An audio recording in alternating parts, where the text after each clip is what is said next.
You know how old they are now? And still doing this? Really? Because doing it gives you longevity. That's what people don't understand about exercise.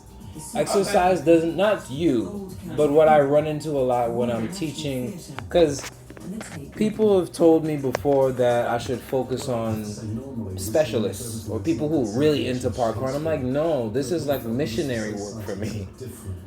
You know, if my grandma would do it, I would get her to do it. But even so, like, so seriously and practically speaking, at my grandma's age, it's yoga for her. She needs yoga. I think that's why I need to go back to Trinidad. I gotta get my grandmother to start doing yoga because it's her joints. These niggas know. My family knows that I study the body through and through. Why don't you send me to Trinidad to heal my grandmother? She's been suffering with all, but they will not pay me. That is the problem. My family does not support me. My uncle has been an IT six-figure millionaire, whatever the fuck, since the 90s, 80s. Has never bought a painting from me. Ever bought a painting from me. And I have friends who have been homeless multiple times that have paid $400 for one of mine. It doesn't make sense. I don't have a family, man. I don't have a family. And that's what I keep trying to tell people. And they're like, oh, you see, I'm getting upset. I'm sorry.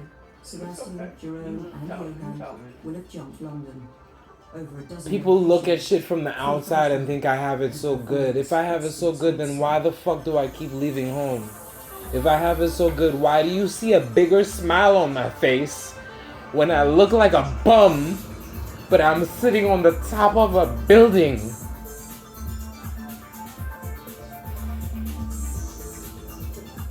I don't care about money. I care about freedom. Because you can't buy freedom with enough money. You can't make enough money to buy freedom. You have to take it.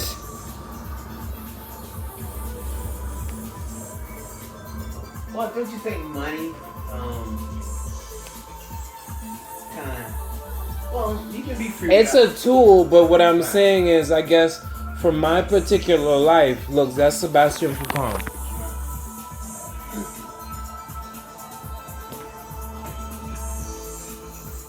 He is a cat. He is free. He roams the city as he pleases. Not because of a stop sign or a curfew or a schedule or, hey, get down from there. You know, I was training with Howard and we were training on top of this building and this fat cop like yelled at us and he was like, what do you think you guys are doing? You trying to kill yourself? And I looked at Howard and Howard looked at me and we both laughed because it's like, yo, we're healthier than you. You're like 25 years old and you look like you're 40. Right. Even if you wanted to stop us, you couldn't get up. We died laughing on that roof, yo.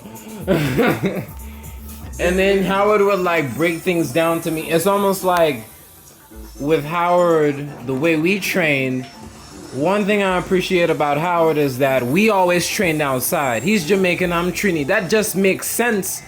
What do you actually do in parkour in a building for? If you're in the building, you're still trapped. The point of parkour is to get up and out of the building. The point of parkour is to leave as you please. Okay. Okay. Sorry, I'm looking at. Yeah, we play around, man, and that's what makes it fun because Go back. You feel like you're on the schoolyard again. Go back here. And so parkour. You see how they're jumping? Yeah. I'm sitting here thinking, look, she need help getting up. So I miss it so much, man. I haven't done parkour in 3 years. No, you got to have a hell of a lot of energy to do. Can I?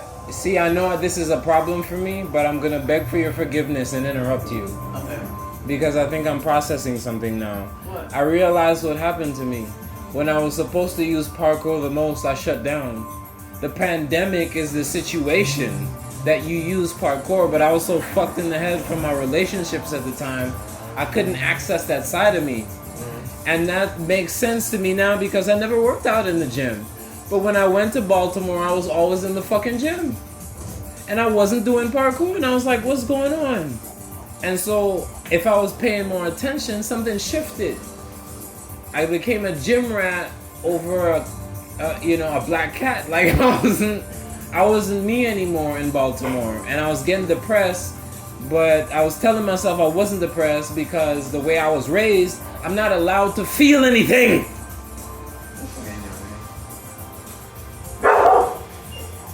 Even the dog knows.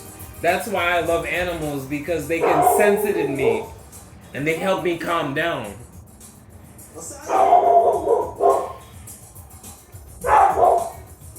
Here, man. My bad. Nice, girl. So, when you're doing that, Curron, do you get tired? No. Do you get tired breathing? No. My first mantra for To Build a Tracer was to build a tracer, a creature that moves this way.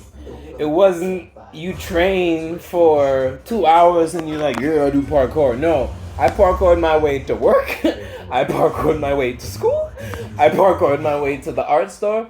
That was how I moved.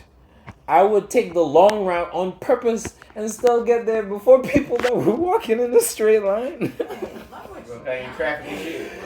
Yeah, I was creating my universe above the first story. And it was so weird to me because Howard and I were the only people that I knew personally, and then he started introducing me to the rest of his friends. Howard and I especially back in like 2010 through 2014, there were, in America anyway, there were very few people that I would watch on that would train outside, like regularly. It was like him and all the Europeans. And like a few, well, like Brian Prince was at SCAD. You want this?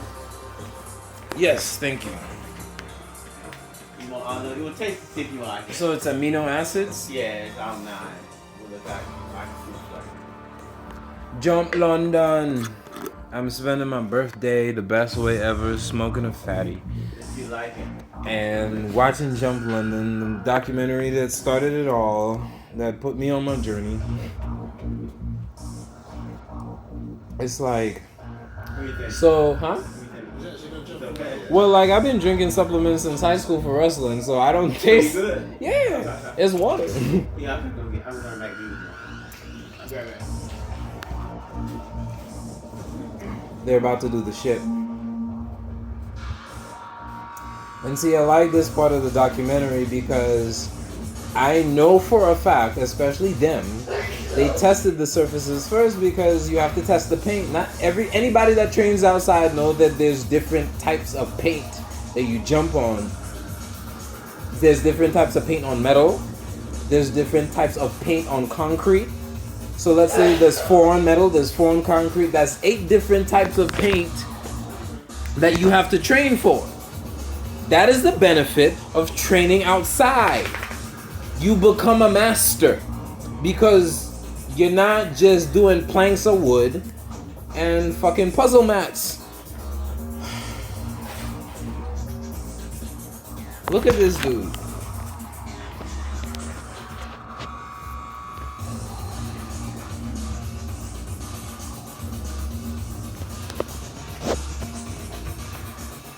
That's why I respect, like, if you guys ever saw that movie,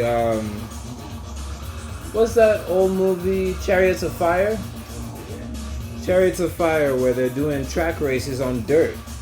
To me, that makes more sense than the rubber pincushion thing. Like, what is that? I mean, it's nice to run on, but where else do you run on a rubber pincushion? Okay.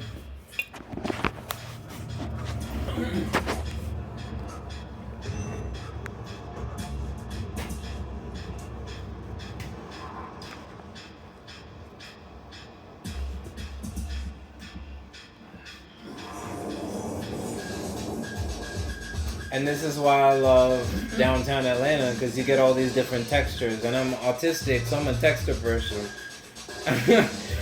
Don't let me say I fill up the city.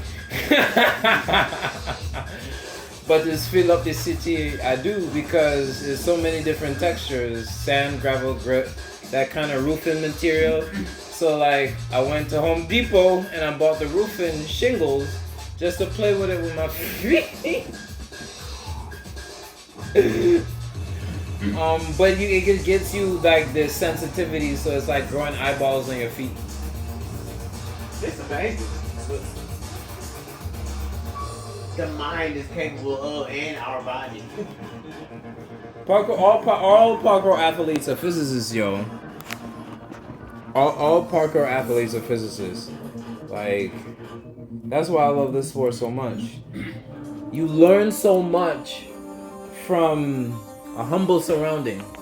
You know, you don't have to spend money to do parkour. You just need good fairways. You know many other people that practice parkour. Not really, man. I was more focused on painting. Uh-huh. It was like painting was painting was what I had to do because I knew it was what I wanted to do, but it was also what I was better at. So painting was Clark Kent, painting was Bruce Wayne, painting was the businessman, painting was the model face. And then parkour, I got to be the dusty monk. And I love being the dusty monk. And that's why, like, bro, like, there's times in my 20s where I just dressed like a bum so women would leave me alone. Wow. I just didn't like the attention. It never went anywhere positive for me. Like, not consistently in a certain way. Like, I could tell that I was happier socializing, but in some ways, when I did parkour, I could tell that I was happier being alone. No one can touch you. No one can take from you. You can see everything from a mile away.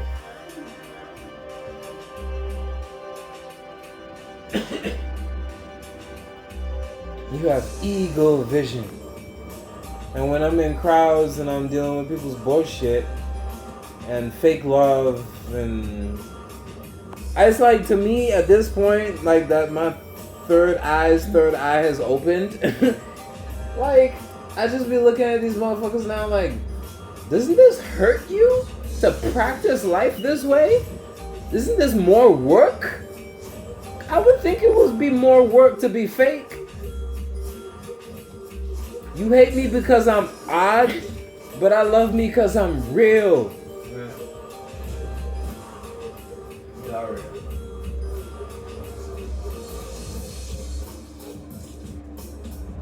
And they're real. The Yamakasi man said, oh, so I gotta show you District B13. Then they did Brick Mansions, and it was a remake, but you know what? I don't mind because Paul Walker was a real one too. And they taught him parkour, and he was up for it. And I'm like, see, my nigga.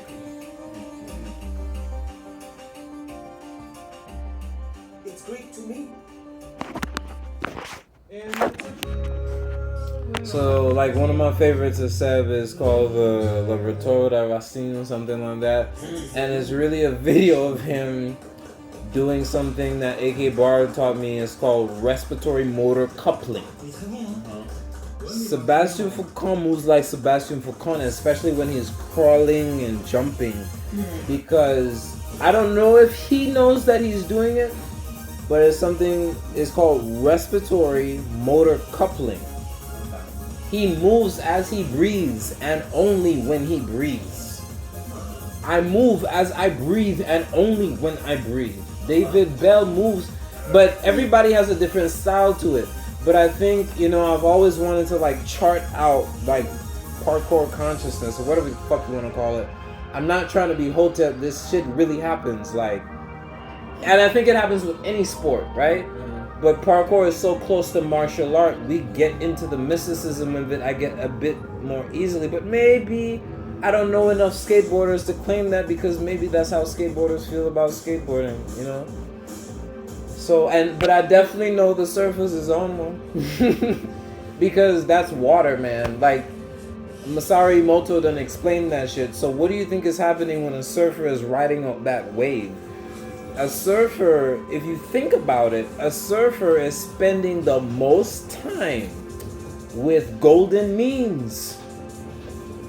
A surfer spends the most time a person can spend alive being in the presence of living golden means. So like surfing is like, it's almost like rubbing when you rub a magnet on a piece of metal, and the magnetism rubs off on the metal, right? Masaru Emoto taught us that about water.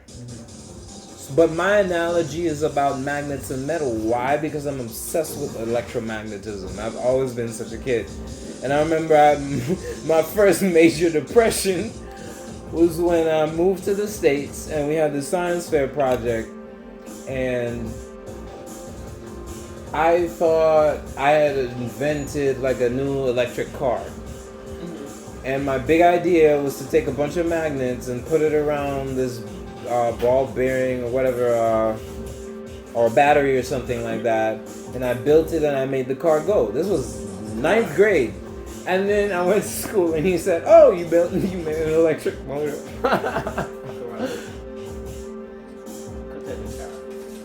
Yes, sir.